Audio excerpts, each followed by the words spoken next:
Shalom, my friends, this is Max Joseph, and I'm here because it is the first day of September, which means it is time for the predictions. To give a quick rundown, the predictions will be a video that will be released on the first of every month and will feature my predictions for the upcoming Academy Awards. Each category will feature the maximum number of nominees possible, with an additional few that are the next in line. And then, because it's still early in the year and, pandemic, there's no need to do a big snub that should make it, so I'm just going to do the additional few nominees that'll be titled followed by.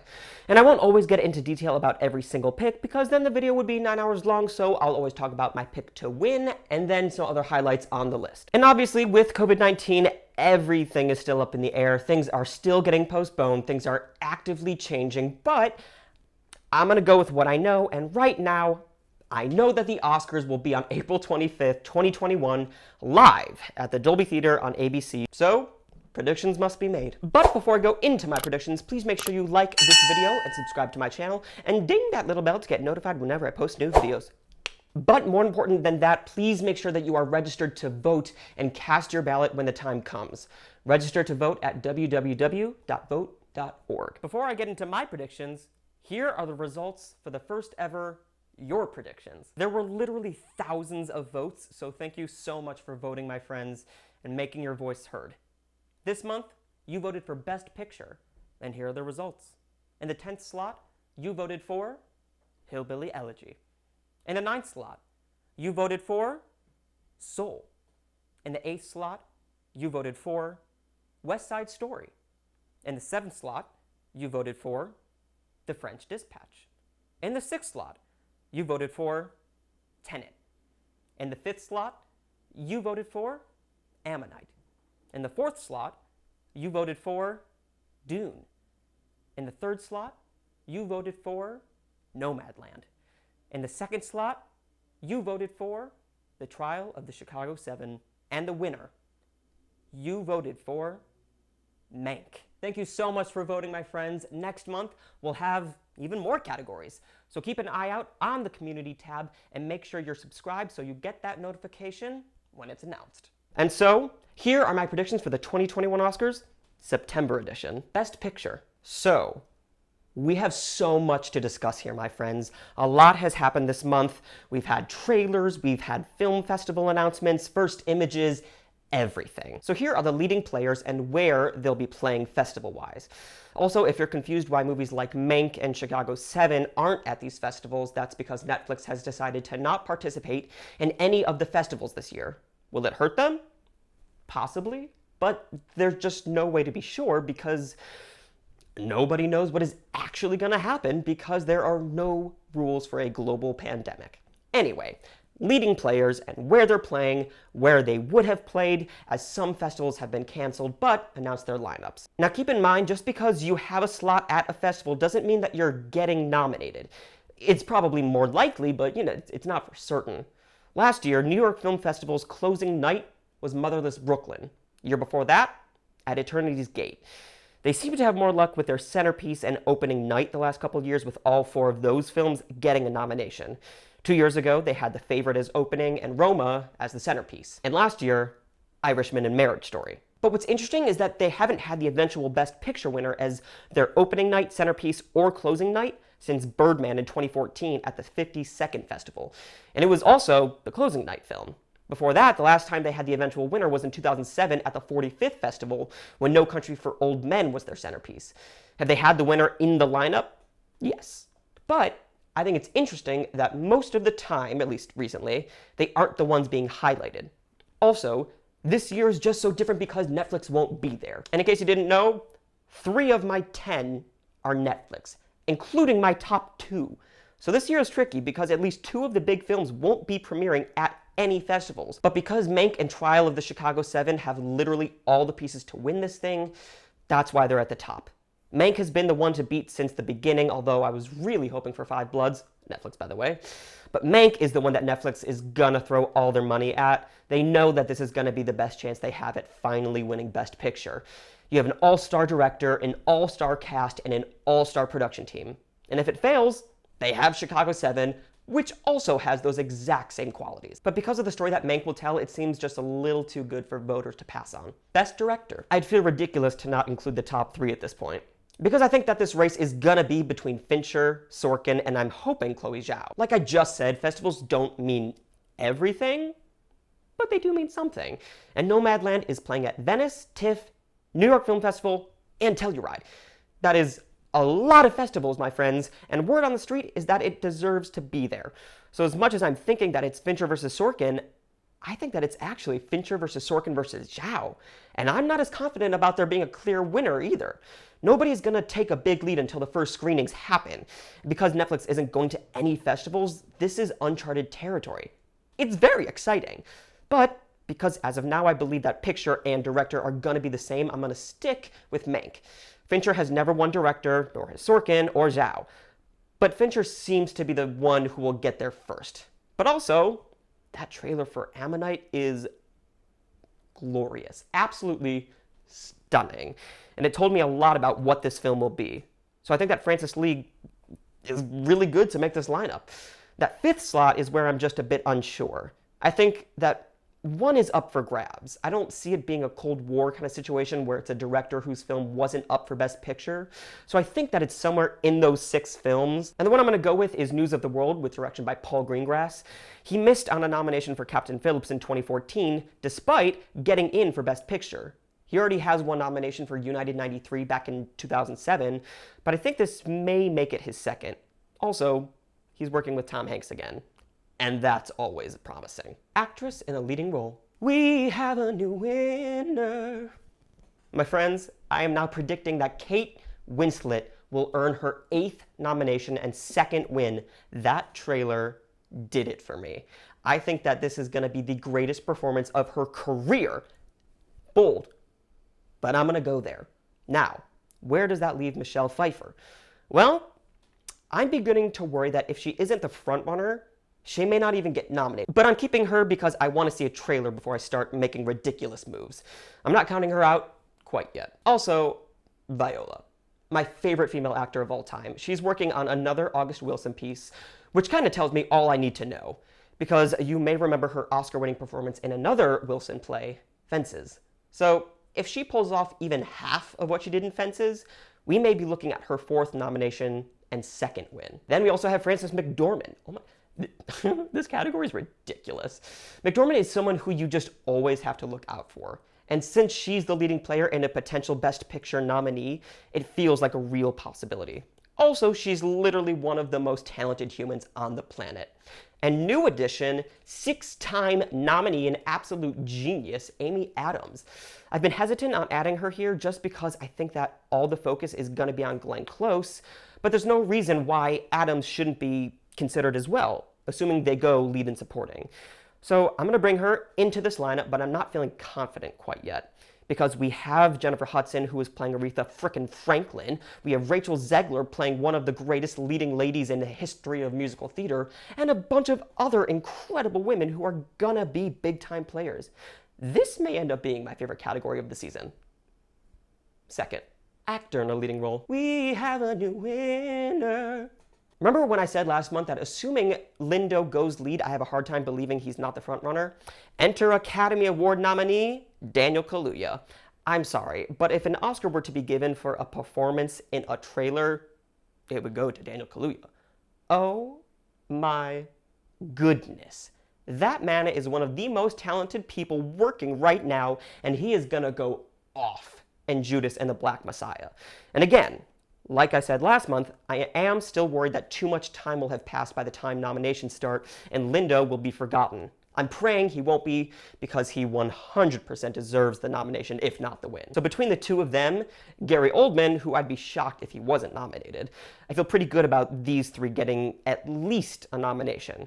And then again, that is assuming that all 3 of them are the leads, because I see a world where they are somehow supporting, and I'm thinking lead. Anyway, Gary Oldman just won a few years ago, so unless he outdoes himself, which is very possible, I don't see him topping both Lindo, who gave the performance of his career, and Kaluuya, who I'm assuming will do the same thing. By the way, something sound familiar about Kaluuya and Oldman in this category? Well, assuming they both get in here, it'll be the 2nd time they were both nominated together in this category in the same year. The first time Oldman won his first Oscar in 2018 for his work in Darkest Hour. Side note, I 100% would have given it to Daniel Kaluuya. Anyway, those other 2 slots feel a bit more open, but I still think that whoever the lead ends up being from Chicago 7 will get in, and then we already know that Anthony Hopkins is incredible in The Father, so I feel pretty good with throwing him in the 5 slot. But we also have my 3rd favorite male actor of all time, Tom Hanks. He's right there. I wouldn't be surprised if one of those 2 veterans get in that 5th slot. Actress in a supporting role. That trailer for Ammonite, it made me feel all that much better with keeping Saoirse Ronan as the winner. But I need to see that Hillbilly Elegy trailer. I need it. Because I get the feeling that we'll know pretty quickly whether or not Glenn Close is gonna be the real deal. I also love that this is one of the most exciting and probably gonna end up being one of the closest races this season. Who will get their first Oscar? Saoirse Ronan or Glenn Close? I don't know. Also, assuming that Saoirse Ronan gets a nomination, she will become the youngest person in history to receive 5 Oscar nominations. And that's just awesome. Moral of the story, it's Ronan versus Close until anything else happens to pop up. And just like actor in a leading role, we have Coleman and Close against each other again, this time in supporting. Although this time I don't see Coleman having anywhere near the momentum she had for her Oscar-winning performance in The Favourite, so I'm not sure it'll be as close as that was. Then I'm gonna keep both Ariana DeBose and Amanda Seyfried in here because, well, Anita is literally a perfect character, and assuming DeBose does it justice, and I'm sure she will, it feels like a pretty obvious nomination. And then with Seyfried, I think she feels like the next person in line who will get nominated for Mank. Also, she's never been nominated, and I think that this is a role she'll really be able to sink her teeth into. I'm really excited for her. Actor in a supporting role. So, I just want to say, Chadwick Boseman was one of the most talented actors of his generation. He was a real-life superhero. The fact that while battling colon cancer, he was filming, doing press, red carpets, visiting sick kids in hospitals, he was dealing with his own sickness. And that's unheard of. The man played Thurgood Marshall, who was the Supreme Court's first African-American justice, Jackie Robinson, who became the first African-American to play in the MLB modern era. He played James Brown, the godfather of soul, Floyd Little, the first ever first-round draft pick to sign with the AFL's Denver Broncos, and was later placed into both the College Football Hall of Fame and the Pro Football Hall of Fame. And of course, Black Panther, King T'Challa. Black Panther was the first ever big-budget superhero movie starring a black hero. And the importance that this played in not just the film industry, but more importantly in the world itself, will never go unnoticed. People of all ages, but especially kids, all over the world, were finally able to watch a movie and say, that looks like me. I can be that. So with that, I don't think it's right to discuss this category or his Oscar chances less than a week after he passed away. So instead, all I'll say is that heaven gained an angel. We all know that. But I think what we never realized was that he had been one this entire time. Rest in power, Chadwick Boseman.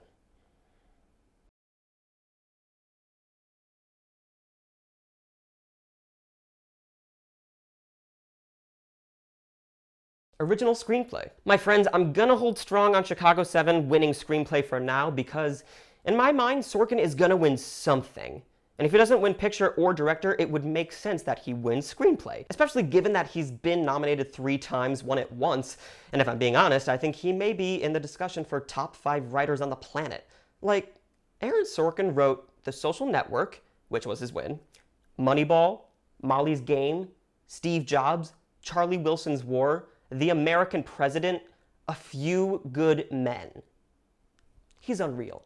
So a trial drama is something that he knows and something that he is going to destroy.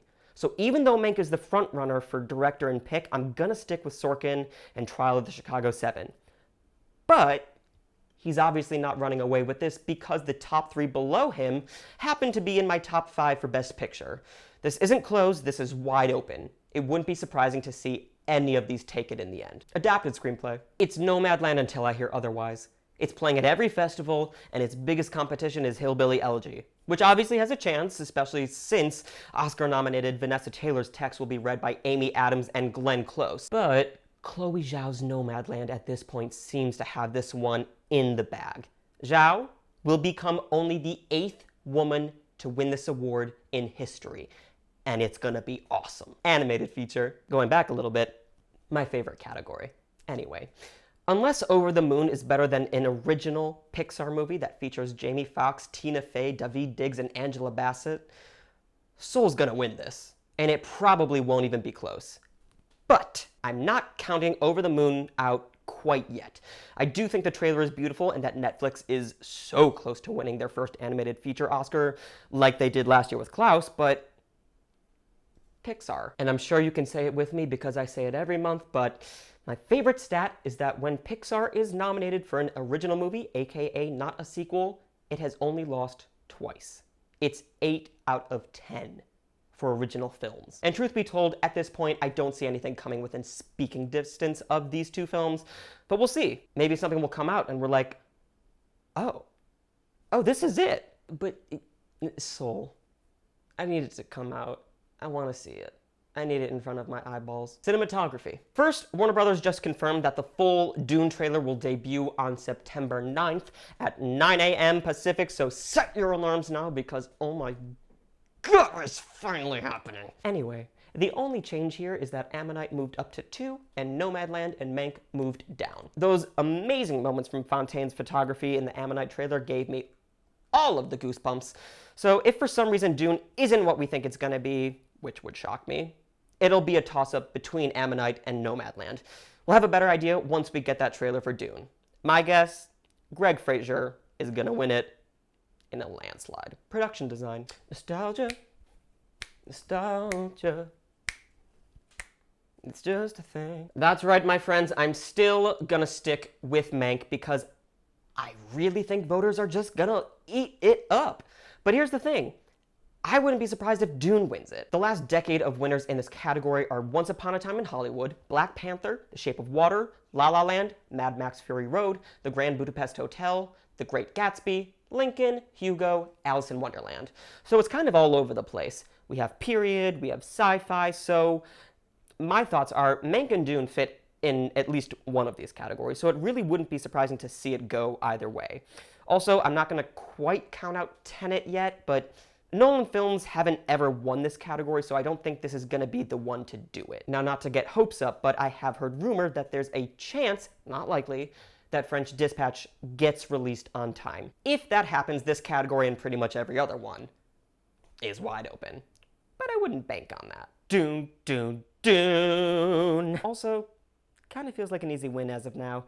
The costumes, they just look really cool. But I'm not gonna count out Eternals. Marvel won this award for Black Panther, and based on drawings, I think this has the chance to pull off another victory. But I think I'm gonna stick with 3-time nominee Jacqueline West and Bob Morgan to win their very first Oscars. But something new I'm kind of pumped about is a new addition, Mulan.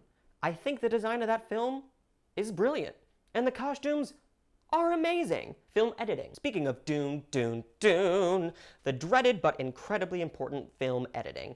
It has to be said, since 1934, less than 15 times has a film won Best Picture without at least a nomination in this category.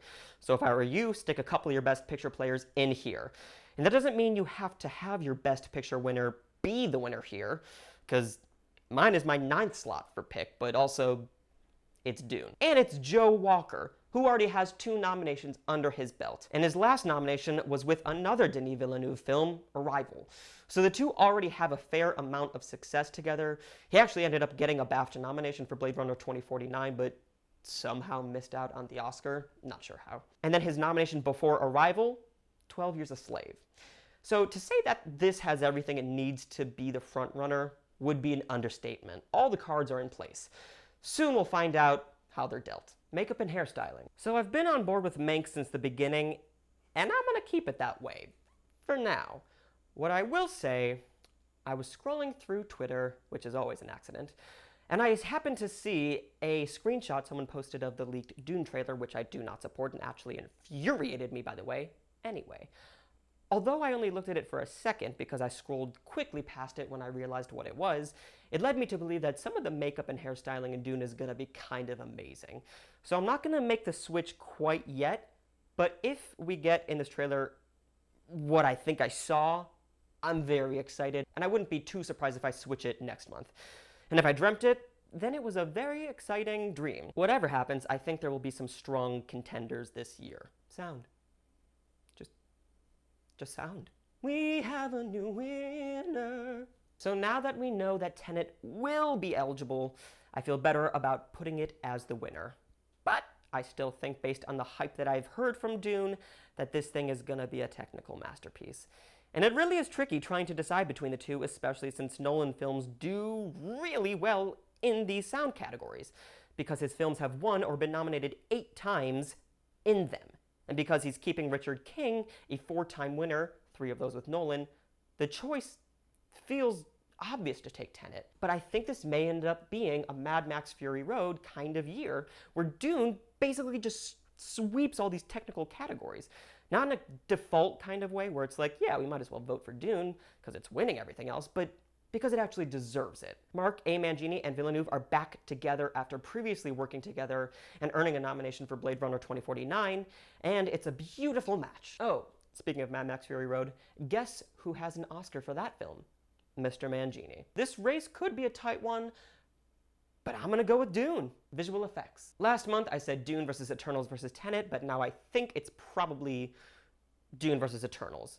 But Tenet will still get a nomination. I feel very good about that. And again, I sound like a broken record, but this is where I'm so excited for Dune. From the beginning, I kept hearing the visual effects are a game changer. They're gonna be unreal. So like, give it to me. I'm ready.